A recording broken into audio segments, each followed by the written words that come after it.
A student suggested a book a few weeks ago, Love Hurts, a Buddhist advice for the heartbroken. And this isn't a book review. In fact, it's a sort of video I thought I'd do from what happened when I started poking around with the book, because it is a nice book. And, you don't have to read it cover to cover. You can just kind of poke around in it. And those are always my favorite kind of books. And but it got me thinking how much Buddhism was really the first psychological system to deal with heartbreak. The Buddha came up with, all life is suffering, and you could really replace that as all life is heartbreak. And when you think about it, we're really playing two games when it comes to heartbreak.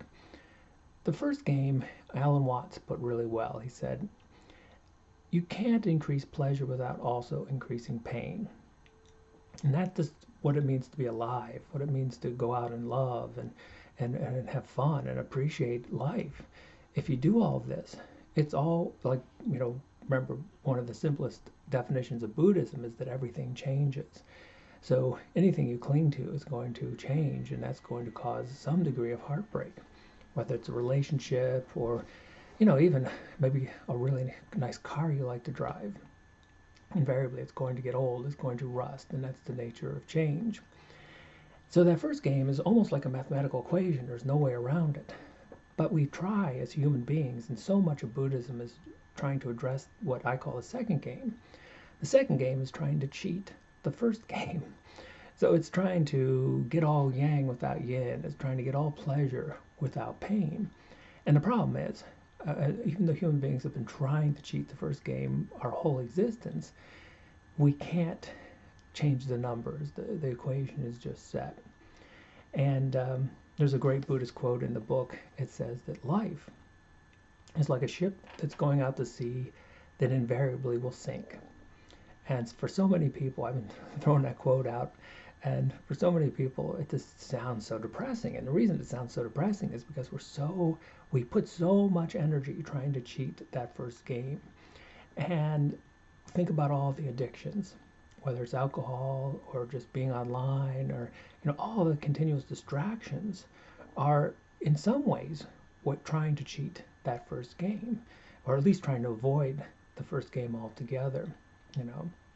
And some people may just try to turn off all emotions. And there's a phrase, a stone Buddha. A stone Buddha is one who just has, you're trying to opt out of that first game by not having any emotions at all. So you have no attachments, and that's one way you can do this. But there is another way, and that is just diving into the first game, realizing that heartbreak is part of life, that when you suffer, you're going to suffer, and you just dive into it rather than avoiding it. And the only real benefit of this, well, there's a lot of benefits really, but the main benefit is that you free up a lot of energy. Denial, repression, trying that second game of trying to cheat the first, that takes up so much of our psychological resources. And when we stop playing all those games and just realize that first equation, that if you're going to have fun, if you're going to enjoy, if you're going to have pleasure as to what it means to be a human being in this existence, it's going to come with loss, because everything changes. And if you can kind of dive into that, you'll realize that you get all the energy from trying to play the second game comes back online, and you can use it for so many other resources as a resource. So that's, I know we have the holidays coming up, and I'm not sure this was sort of a random thing that was kind of inspired by a student suggestion.